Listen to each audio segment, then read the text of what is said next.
Hey guys, good morning to one and all. Myself Sahil Dargan, present before you all a new video considering the important terminologies in ITC. Now, the first is all aggregate turnover. Aggregate turnover includes all taxable supplies, excluding the value of inward supplies on which tax is payable by a person on reverse charge basis.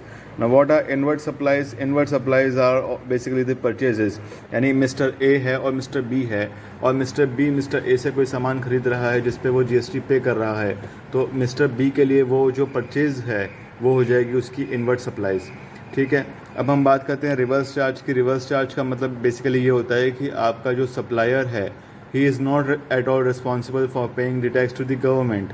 यहाँ पर recipient जो होगा वो tax जमा कराएगा, तो हमें वो जो रेसिपेंट वाला हिस्सा है उसको हमें लेस करना है. तो हमें ये पता लग जाएगा एग्जैक्टली कि जो आपका सप्लायर है उसने कितना टैक्स जमा कराया और वो एग्रीगेट टर्नओवर का हिस्सा माना जाएगा. दूसरी आती है आपके पास एग्जाम सप्लाईज. एक सप्लायर ने अपने पूरे साल के अंदर जितना भी एग्जाम सप्लाईज करी हैं on pan basis, all India pan basis, वो भी एग्रीगेट टर्नओवर का पार्ट माना जाएगा. एग्जाम सप्लाईज वो होती हैं जहाँ पर आपने जो आउटवर्ड सप्लाई है, यानी आपकी जो सप्लाई आपने करी है किसी दूसरे बंदे को, उस पर आपने टैक्स कलेक्ट नहीं करा, but for the purpose of aggregate turnover सरकार बोलती है कि हम उसको भी काउंट करेंगे और उसका एक स्पेसिफाइड परसेंटेज ही हम ये देखें. उसका फिर हम देखेंगे कि आपको रजिस्ट्रेशन यानी आपको पंजीकरण करने की ज़रूरत जीएसटी के अंदर है या नहीं है. तीसरी चीज़ आती है आपके पास एक्सपोर्ट ऑफ गुड्स और सर्विसेज ऑफ बोथ. भाई जाहिर सी बात है, सरकार ये चाहती है एक्सपोर्ट्स को प्रमोट करना, तो आपकी कोई ऐसी सप्लाईज़ हैं जहाँ पर एक्सपोर्ट्स प्रमोशन हो रहा है, तो एक्सपोर्ट्स अगर आपने करे हैं, किसी सप्लायर ने अगर एक्सपोर्ट्स करे हैं गुड्स और सर्विसेज को, तो आईटीसी जो उसने दिया होगा उसका उसको रिफंड मिल जाएगा. But for the purpose of computation कि whether you are eligible to opt for the normal scheme which is the whether you require then registration under GST or whether you become a taxable person means you are liable to be registered. तो सारी चीज़ों का अच्छे से देखने के लिए हम एक्सपोर्ट ऑफ गुड्स और सर्विसेज और बोथ को एग्रीगेट टर्नओवर का हिस्सा मानेंगे. पॉइंट नंबर 4 आता है आपके पास interstate supplies of person having the same permanent account number to be computed on all India basis. यानी जो भी इंटर स्टेट सप्लाईज़ हैं, मेरी एक स्टेट से दूसरे स्टेट में अगर कोई सप्लाई हो रही है, ठीक है, मेरा एक मान लेते हैं यहाँ पे अब डिस्टिंक्ट इस्टेब्लिशमेंट हो गया एक स्टेट से दूसरे स्टेट में, तो वो जितना भी आपकी अगर एक स्टेट से दूसरे स्टेट में सप्लाईज़ हो रही हैं जहाँ IGST लग रहा है, तो वो सारा का सारा आपको ऑल इंडिया पैन लेवल पे कंप्यूट करना पड़ेगा.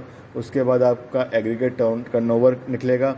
लेकिन आपको इसमें एक बात ध्यान रखनी है कि इस एग्रीगेट टर्नओवर को निकालते समय आपका जो टैक्सेशन वाली बातें होती हैं, यानी आपका जो IGST है, आपका जो सेस है, आपका जो CGST और SGST है, आपका जो UTGST है, यानी आपने जो GST जमा कराया है सरकार को इस एक्ट के तहत, वो यहाँ पार्ट नहीं बनेगा. क्योंकि आप तो वैल्यू निकाल रहे हो, आप तो वो निकाल रहे हो कि भाई कौन कौन सी बातों का मैं ध्यान रखूँ जिससे कि मेरा एग्रीगेट टर्नओवर निकल सके और एक दुकानदार ये देख सके या एक वो बंदा जो धंधा कर रहे हो देख सके कि उसको वास्तव में जीएसटी के अंदर रजिस्ट्रेशन लेने की रिक्वायरमेंट है या फिर नहीं है.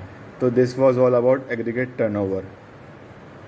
Now let's have a look at as to when the payment is to be made. Payment is to be made within 180 days from the date of invoice.